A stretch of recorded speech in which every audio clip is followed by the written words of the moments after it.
Salut à toutes et à tous, je suis Philippe et bienvenue sur la chaîne Cut. Alors aujourd'hui dans ce nouveau tuto nous allons voir comment reproduire un look vintage dans Final Cut. Alors il en existe de nombreux bien entendu. Celui que nous allons faire aujourd'hui s'appuie sur le look Bleach Bypass. Alors qu'est-ce que c'est que le Bleach Bypass ?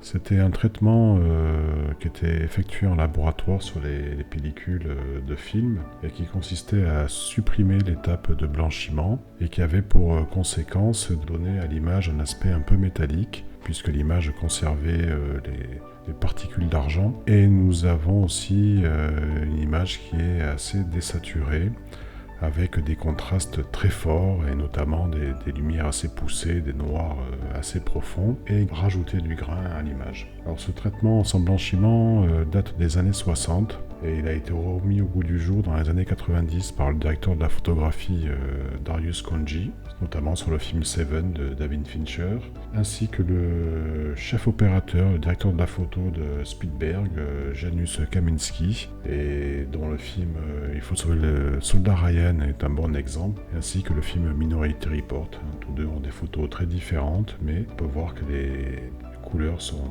désaturées et que les contrastes sont très marqués.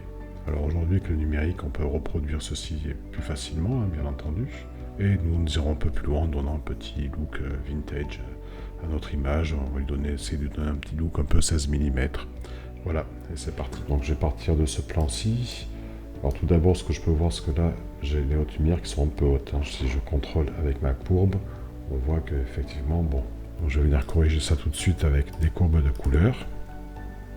Là je vais mettre un point ici pour sécuriser mes basses lumières. Donc ça c'est la courbe de luminance, et ici en haut je vais venir dans les hautes lumières baisser, voilà, tout simplement. Maintenant que cela est fait, je vais dupliquer ce plan, donc Alt clic, je déplace mon plan au dessus, et sur ce plan ci je vais ajouter un réglage de couleur et je vais venir totalement désaturer cette image.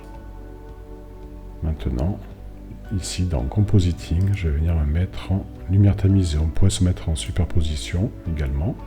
Donc là, vous voyez, on a un rendu Bleach Bypass qui est très marqué.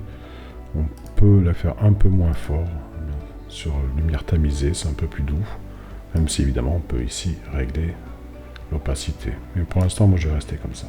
Donc maintenant que cela est fait, je sélectionne mes deux plans et je fais Alt G. Et je vais appeler ça base, voilà, le vintage base. Maintenant, je vais rajouter du grain de film. Donc vous allez dans styliser, la fenêtre d'effet stylisé, grain de film. Alors vous en avez plusieurs, il y a ajouter du bruit, mais honnêtement, grain de film, c'est vraiment celui qui marche le mieux. Donc je vais l'appliquer là. Vous voyez tout de suite, il me donne une image comme ça un peu jaune. C'est parce que par défaut, le plugin est réglé sur iMovie Grain. Donc je vais mettre sur Realistic Grain. Et je vais baisser la quantité de grains parce que là c'est très fort. Donc je vais venir me mettre aux alentours de...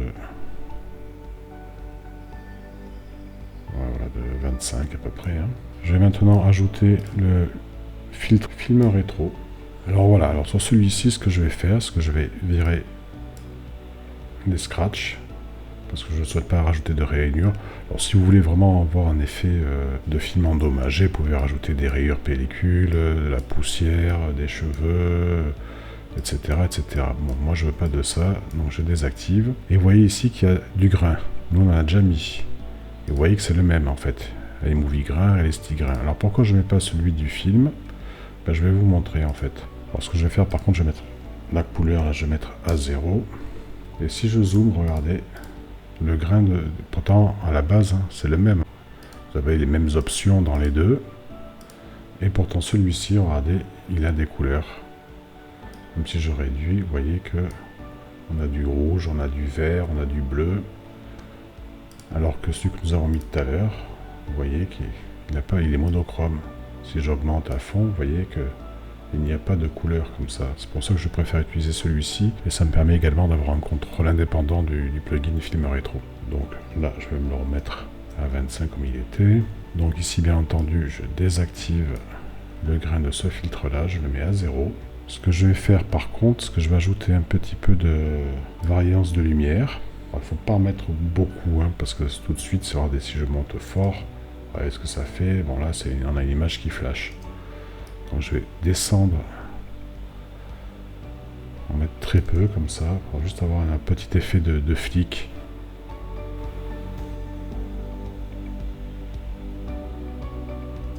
Je vais également ajouter un petit peu de variance au niveau de la focale. C'est comme s'il y avait une perte de mise au point de temps en temps. Donc également très peu, parce que regardez, si je mets beaucoup, vous voyez, on obtient des effets complètement exagérés. Donc il ne faut vraiment pas abuser avec ce genre de choses. Voilà, juste un tout petit peu comme ça, on va voir ce que ça donne. Voilà. Là on a quelque chose de plutôt pas mal. Le random seed, je vais le laisser par défaut parce que c'est pas nécessaire de le bouger. C'est surtout utile éventuellement lorsque vous mettez des rayures, des cheveux, tout ça, ou même des effets de tremblement là que vous pouvez régler ici. Regardez, vous pouvez mettre des effets comme ça.